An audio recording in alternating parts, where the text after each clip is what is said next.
The millionaire questioned the cleaning lady's outfit, then learned the truth. Hello everyone. Before we begin today's story, I have a small favor to ask. Please hit subscribe and turn on the notification bell so you never miss our channel's new videos. It's quick, free, and the best way to support us in bringing you more dramatic stories. Your support means the world to us. Where are you watching from? Drop your city or country in the comments below. Thank you very much. And now, let us return to the main character. Nathan Cole stands alone in the glass lobby of his company headquarters, a 40-story tower of steel and light that smells faintly of polish and money, and he is used to this silence obeying him. At this hour, after 10, the building belongs to echoes, to reflections, to the soft hum of systems breathing behind the walls. Nathan likes it this way. Order is easier when no one interrupts. He adjusts his cuff, watches his reflection multiply across the marble, and prepares to leave when movement near the elevators catches his eye. A woman kneels on the floor, pushing a mop in slow, careful arcs. Her name tag reads Elena, though Nathan does not know her name yet. And what draws his attention is not the work, but the way she looks. The dress is plain, faded at the hem, not the uniform issued by the contractor, and the shoes are sensible, worn, quiet. In a building where appearances are currency, the contrast feels jarring, almost disrespectful, and Nathan feels a familiar tightening behind his ribs, the reflex that has guided him from nothing to everything. He remembers rules learned early, lessons carved in concrete and debt, that if you allow one thing to slide, everything slides. He steps closer, his footsteps sharp, controlled, and stops a few feet away. She senses him before she looks up. When she does, her eyes are steady, unreadable, reflecting the lobby lights without apology. Nathan hears his voice before he measures it, low and precise. Do you think that outfit is appropriate for this building? The words hang there, clean and cold. Around them, the lobby remains empty, cameras blinking red, the city pressed against the glass like a held breath. Elena pauses, fingers tightening on the handle of the mop. For a moment, Nathan expects an apology, an excuse, a scramble to explain. That is how this usually goes.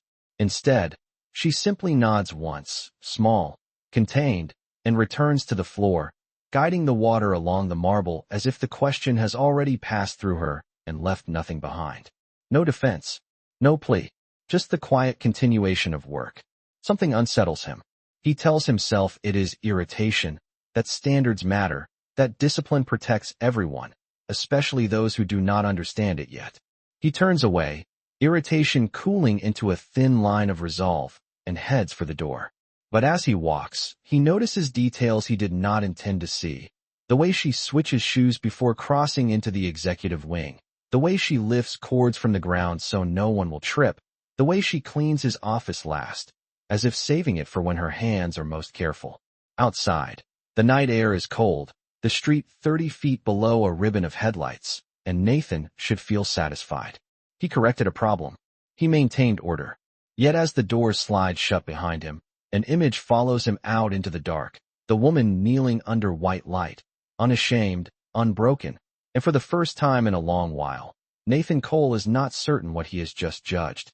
He does not know yet that this moment will return to him in quiet hours, that the question will bruise, that the answer will change the shape of his nights, and that the woman he dismissed will become the measure by which he learns to listen. Tonight, however, all he carries is unease, soft, persistent, following him home like a whisper he cannot silence. Yet it has begun already before that night ever sharpened into memory. Nathan Cole had built his life on a simple equation that never failed him. Discipline produced results. Control produced safety.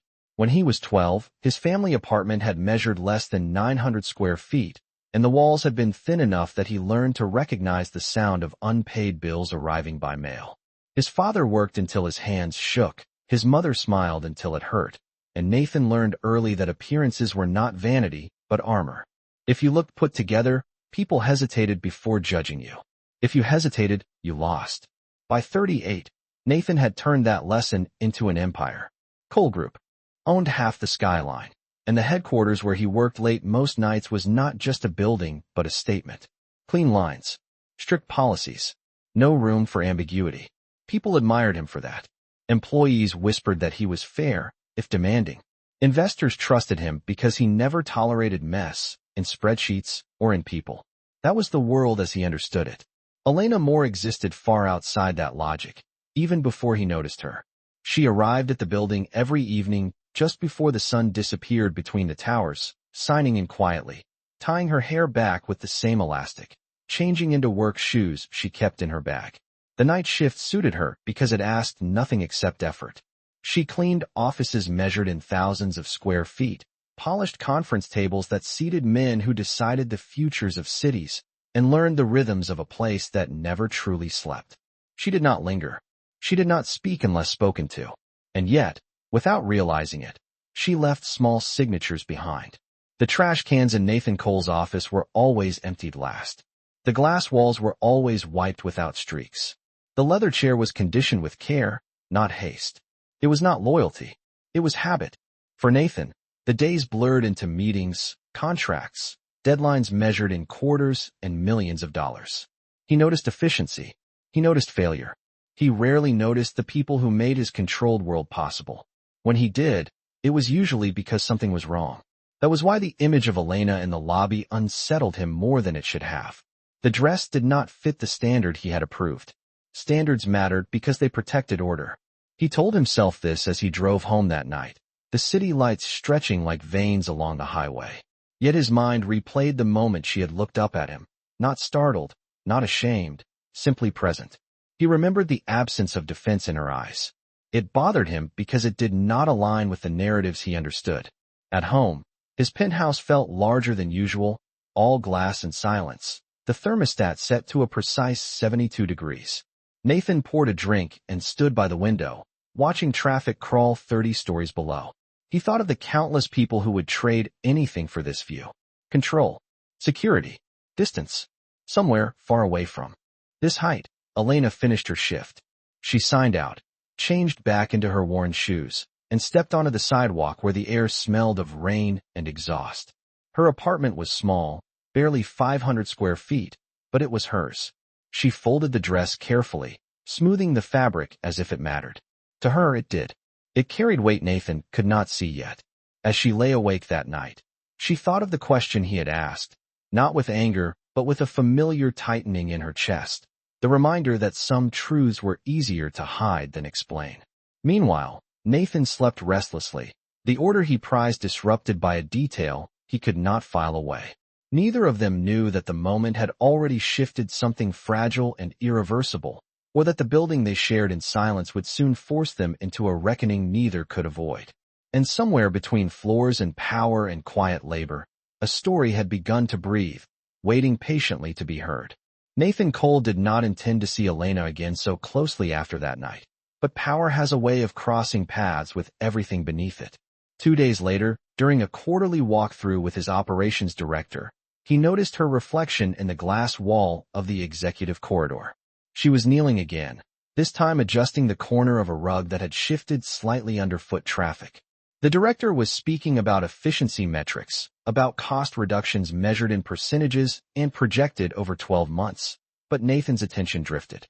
He watched Elena move with deliberate precision, careful not to disturb anything beyond what needed fixing.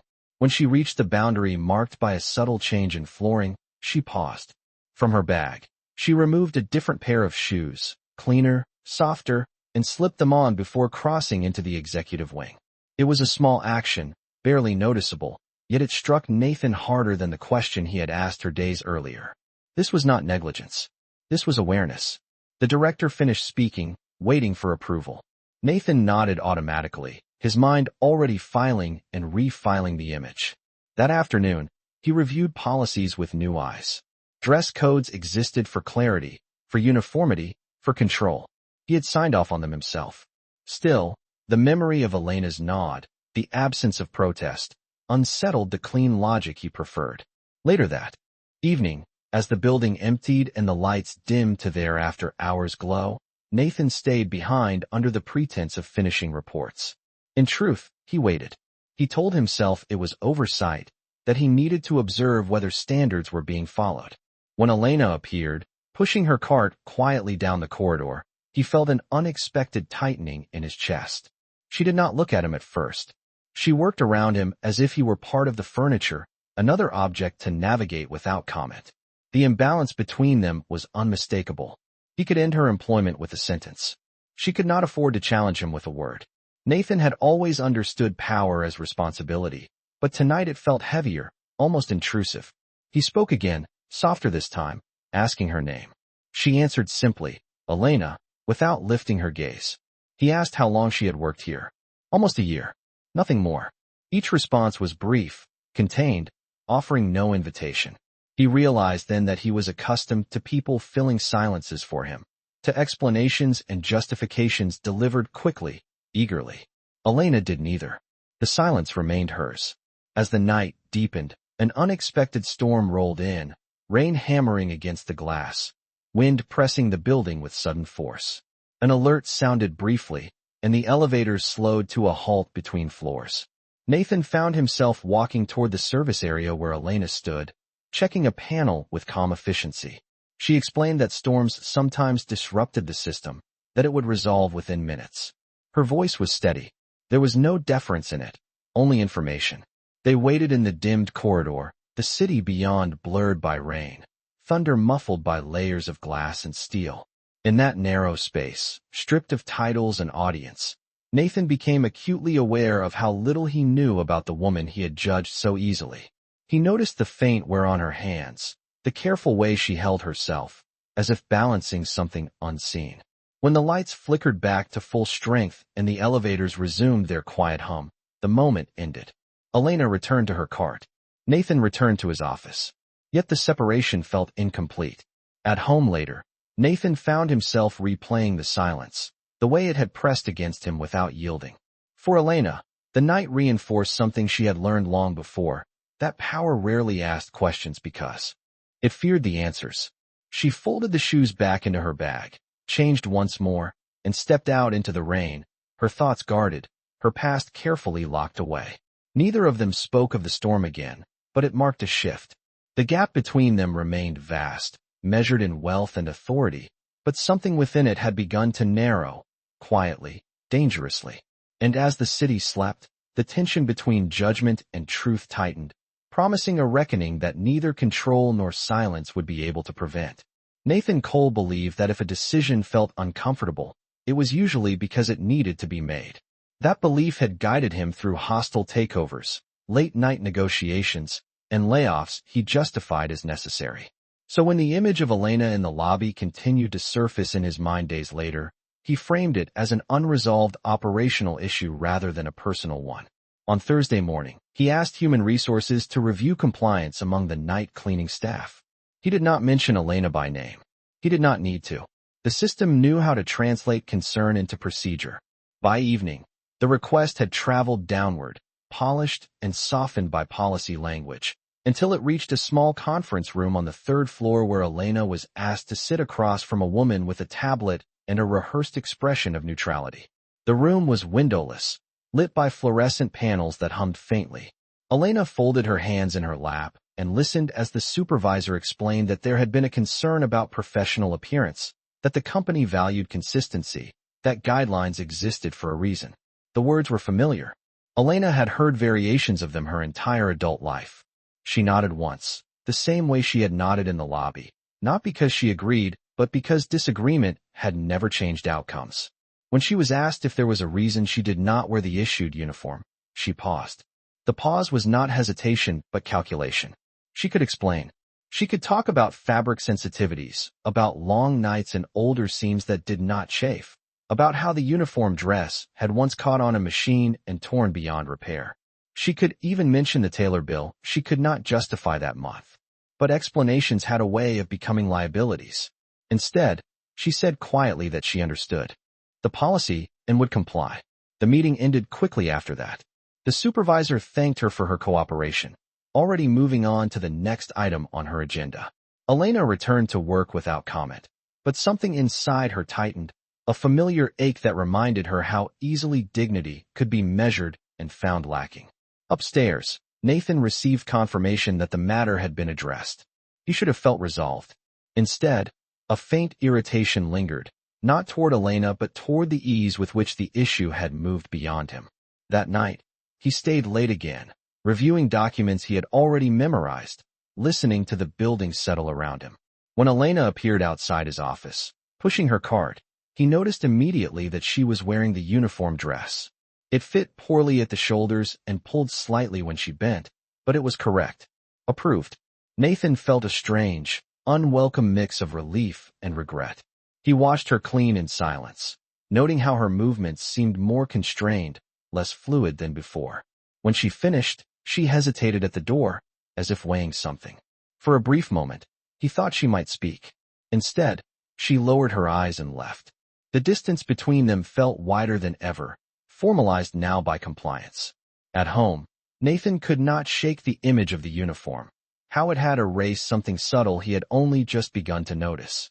He reminded himself that systems required conformity, that individual preference could not outweigh collective order.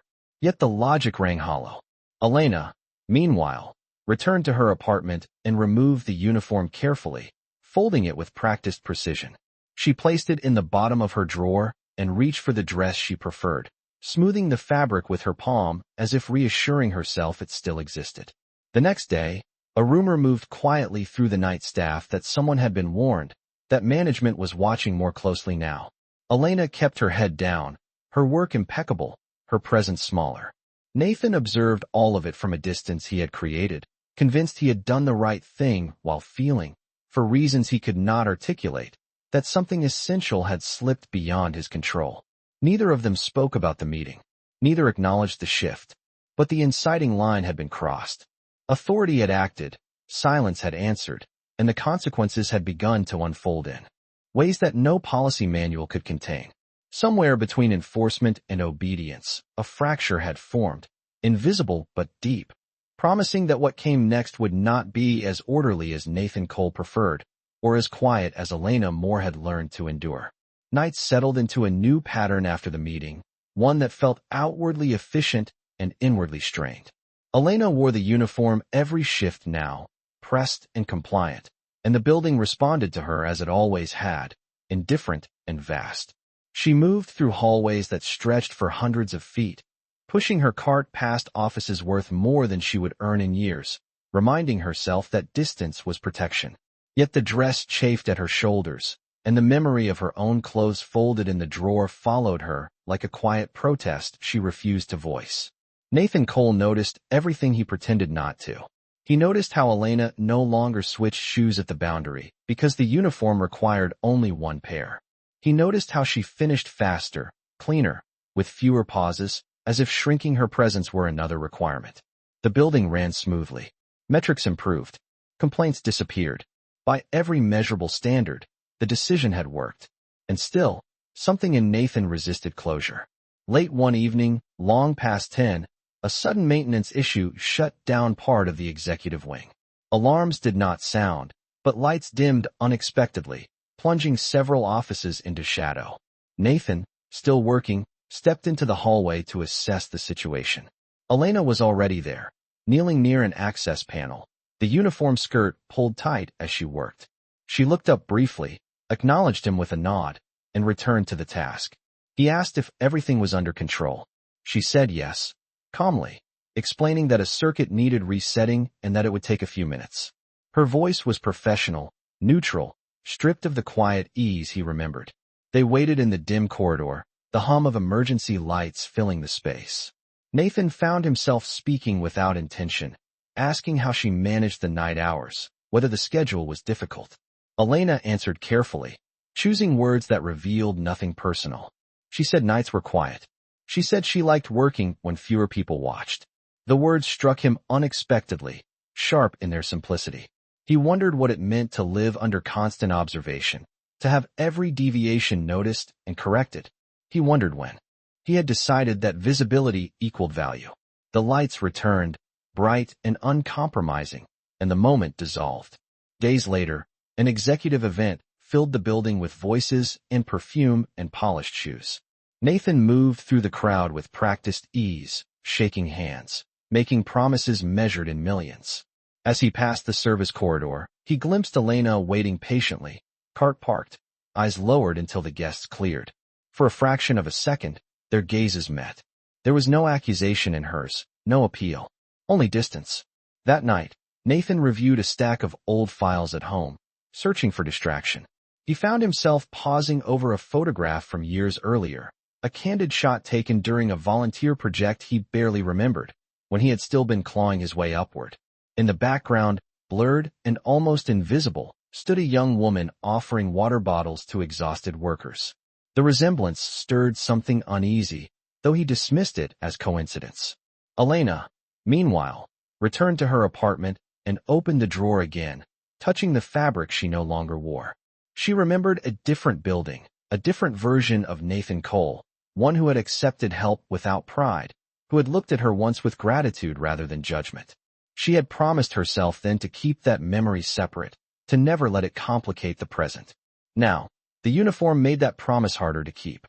The slow burn between them intensified not through confrontation, but through accumulation, through moments left unresolved, through questions neither asked aloud.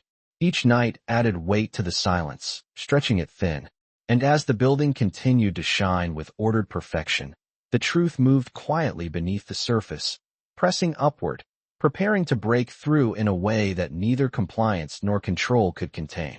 The turning point arrived quietly, the way truths often do when they have waited long enough. It was just after midnight when Elena finished her last corridor and realized she had misplaced the envelope she kept hidden in her bag. Panic tightened her chest as she retraced her steps, moving quickly through hallways that now felt unfamiliar. That envelope was not sentimental clutter.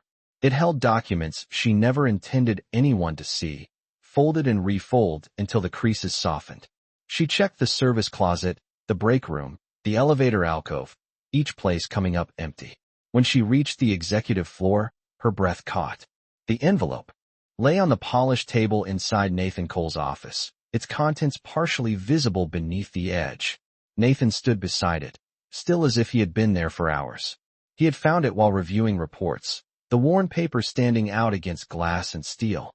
He had not meant to look, but a photograph had slipped free, landing face up.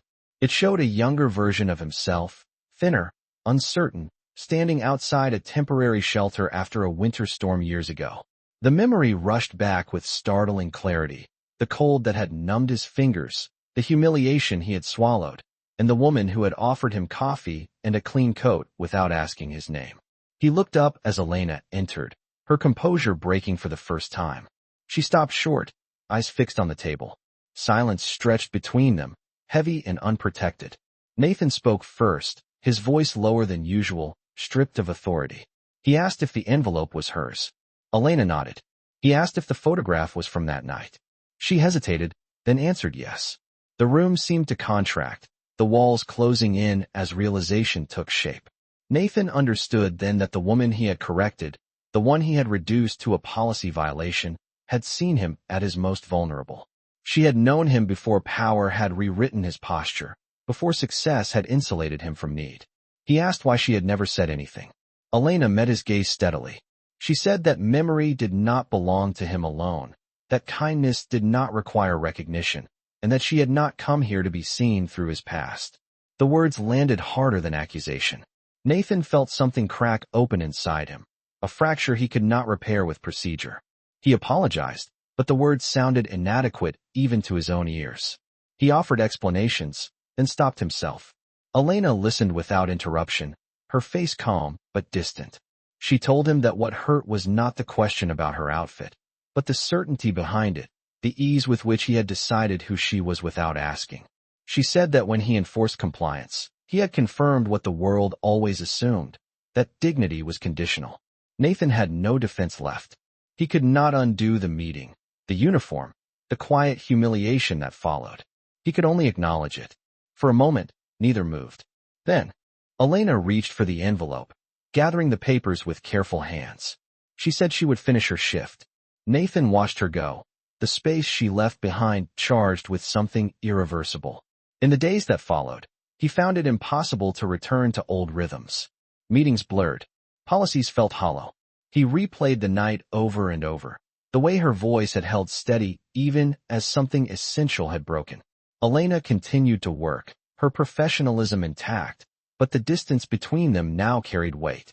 Every glance held memory. Every silence held choice. The emotional turning point had passed, leaving both exposed in ways neither had anticipated. And though nothing outwardly changed yet, both understood that the story could no longer proceed as before. The truth had surfaced, fragile and undeniable, demanding response.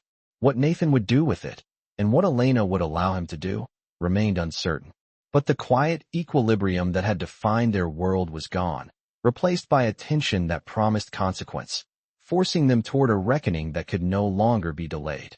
Nathan Cole did what he had always done when faced with a crisis. He tried to fix it quickly, decisively, and on his own terms. The morning after the truth surfaced, he called for meetings that were not on any calendar, clearing his schedule with a single message that no one questioned. He drafted solutions as if they were contracts, precise and generous, believing that repair was a matter of scale. He asked human resources to prepare a revised role, one that moved Elena out of night cleaning and into facilities coordination, a position with better pay, daylight hours, and distance from the uniform that had become a symbol of his failure. He arranged a discretionary bonus, untraceable and immediate. He even considered a private scholarship fund, something he could announce later as a philanthropic initiative. Each idea felt solid, actionable, familiar. When he approached Elena with these offers, he expected resistance softened by relief. Instead, he found a wall he could not negotiate. She listened without interruption, as she always did, standing with her cart beside her like a boundary. When he finished, she shook her head slowly. She said she did not want a promotion born from guilt, or money that asked her to forget what had happened. She said that moving her away would only confirm that the problem had been her presence, not his judgment. Nathan felt frustration rise, sharp and unfamiliar, not at her refusal, but at his own helplessness. He asked what she wanted, genuinely this time. Elena answered that she wanted nothing from him except honesty and space to decide whether she would stay. The answer unsettled him more than anger would have. Over the next week, tension spread quietly through the building. Staff noticed changes they could not name. Nathan grew distant, his usual certainty replaced by pauses that stretched uncomfortably long. He revised policies, then discarded them. He caught himself watching Elena from across rooms, aware that every glance carried weight he could not control. Elena, for her part, continued her work with the same precision, but the ease was gone. Each step through the executive wing felt charged, every silence louder than before. Colleagues sensed something had shifted. Whispers began, careful and incomplete, about favoritism, about boundaries blurred. The scrutiny that Elena had avoided for months now followed her openly. She became a topic rather than a presence. One evening, a senior manager questioned her access to certain floors, citing protocol. Nathan intervened immediately, his voice sharp, defensive. The room fell silent. Elena felt the eyes turn toward her, curiosity sharpening into speculation. Later, she told Nathan that his protection was another kind of exposure. That night, she submitted a formal request for leave, citing personal reasons. The notice landed in Nathan's inbox like a verdict. He read it twice, then a third time, searching for leverage where none existed. When he asked her if this was what she wanted, she answered that it was what she needed, distance from a story that was no longer hers alone. Nathan watched as the consequences of his choices converged, realizing that each attempt to control the outcome only deepened the fracture. He had wanted redemption without discomfort, repair without loss. Elena's withdrawal denied him both. As her leave began, the building felt emptier despite its constant activity. Nathan walked through corridors that now echoed with absence, understanding too late that conflict could not be resolved by authority alone. Elena stepped away carrying the weight of unfinished truths, unsure whether she was leaving to protect herself or to test whether anything would change in her absence. The escalation had reached its peak, not in confrontation but in separation, setting the stage for a reckoning that would demand more than apologies, more than money, and more than the control Nathan Cole had always relied on. The building did not notice Elena's absence the way Nathan Cole did. Systems continued, schedules held, and lights turned on and off with mechanical precision. Yet for Nathan, each morning felt misaligned, as if the axis of his carefully ordered world had shifted by a few degrees and refused to return. He stopped staying late. He stopped correcting minor deviations. He found himself listening more than speaking in meetings, the silence stretching until others filled it for him. Weeks passed, and with them came an invitation he could not ignore, the annual shareholder gala, a public ritual of confidence and control held in the same lobby where everything had begun. Preparations filled the building with florists, caterers, and staff trained to disappear. Nathan approved changes without comment, moving through rehearsals with a detached focus. On the night of the event, he stood at the edge of the crowd, glass in hand, watching reflections ripple across marble. He knew Elena would not be there. Her leave had become an absence he carried quietly. When the time came for him to speak, the room settled instantly, hundreds of eyes turning toward him with expectation. He began with the usual metrics, performance highlights delivered smoothly, automatically. Then he stopped. The pause was subtle but unmistakable. Nathan felt the weight of the moment, the choice forming without calculation. He spoke instead about standards, about how order could become blind when it mistook appearance for worth. He acknowledged, without names or details, a failure of judgment that had taught him more than any success. The room listened, uneasy, unsure whether this was humility or strategy. Nathan did not clarify. He stepped down without applause, leaving the words to settle where they might. The next morning, internal messages circulated announcing changes to uniform policies and evaluation practices, framed not as corrections, but as commitments. There was no press release, no celebration. For Nathan, this was not redemption but alignment, the first action that did not ask for forgiveness. Elena learned of the changes indirectly, through a former co-worker who sent a brief message. She read it once, then again, feeling nothing she could easily name. It did not erase what had happened. It did not promise anything. It simply existed. Days later, she returned to the building, briefly to collect remaining items from her locker. The lobby was quiet, stripped of last night's splendor. As she crossed the floor, Nathan emerged from an elevator, stopping short when he saw her. They stood facing each other, the space between them clear and unguarded. He did not speak first. He waited. Elena broke the silence, telling him she had seen the announcement. He nodded, saying only that it was overdue. There was no apology this time, no offer, no explanation, just presence. She studied him, searching for the familiar impulse to justify, to lead. Finding none, she felt something ease, just slightly. Nathan told her he would respect whatever she decided, that the building would remain a place she could enter without condition. The words were simple, unadorned. Elena thanked him, not for the changes but for the restraint. As she turned to leave, Nathan understood that this was the closest he would come to a resolution without demanding one. The climax passed not with reconciliation but with choice, quiet and irrevocable. Elena stepped back into the city carrying unanswered questions and the knowledge that some transformations began too late to guarantee return. Nathan remained in the lobby long after she left, aware that the story was not finished, only stripped of illusion. The silence that followed was not empty but expectant, holding the possibility of an ending that neither control nor withdrawal could dictate, and leaving just enough unresolved to pull both of them, and the audience watching, toward whatever came next. Time softened the sharpest edges, but it did not erase them. Months passed, and the city shifted through seasons, light changing on the glass of the Cole Group Tower, as if the building itself were learning to breathe differently. Nathan Cole no longer stayed late out of habit. He left when the work was done, not when silence gave him permission. Decisions still carried weight, but they moved slower now, tempered by listening. He did not speak about Elena more to anyone, yet her absence continued to recalibrate his days, reminding him that authority without humility had cost him something he could not buy back. Elena rebuilt her routines quietly.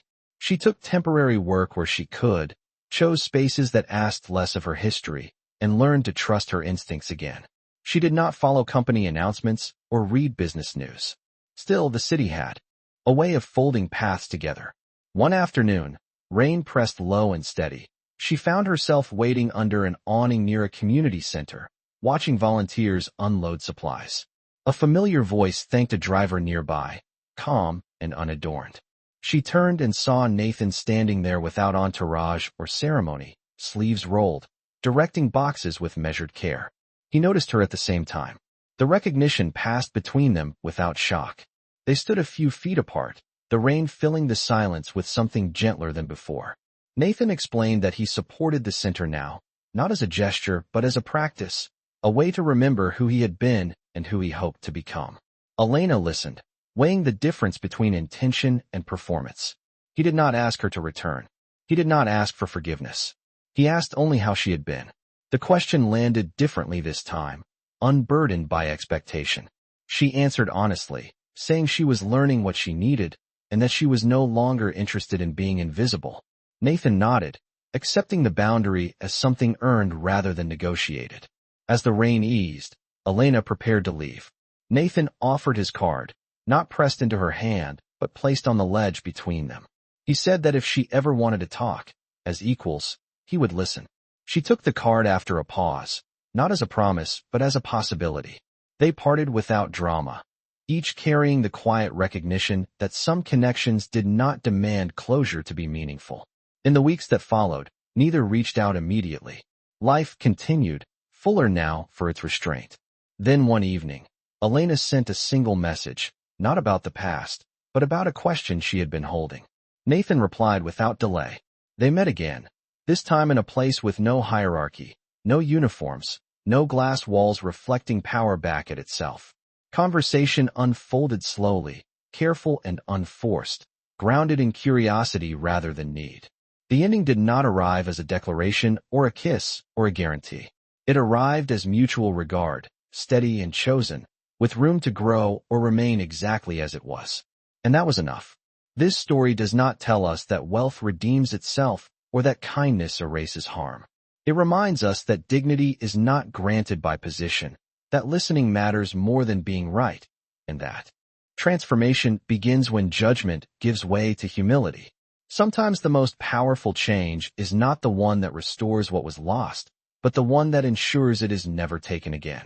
If this story resonated with you, if it made you pause or reconsider a quiet moment in your own life, please show your support by liking this video, subscribing to the channel, and sharing it with someone who might need to hear it today. Your engagement helps us continue bringing you thoughtful, dramatic stories that linger long after the final word, and we thank you for being here.